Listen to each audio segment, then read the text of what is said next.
La rencontre de ce lundi devait aboutir à un réaménagement du code de bonne conduite des partis politiques pour des élections apaisées en République démocratique du Congo. Dans la salle, les représentants de la majorité, de l'opposition, de la police nationale congolaise et des diplomates.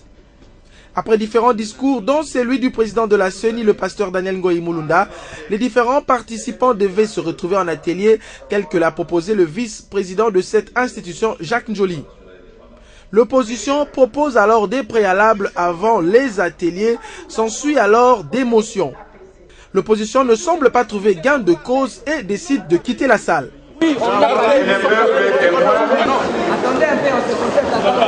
On est venu en concertation. La concertation implique un débat d'idées et le respect des partenaires. Ils ne respectent personne. Cette contestation de l'opposition ne surprend pas du tout la majorité.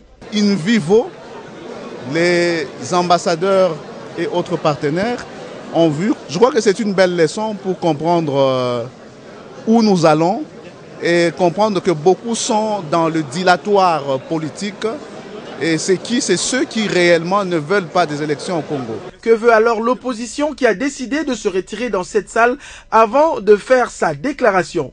Aujourd'hui, une réunion de concertation a commencé.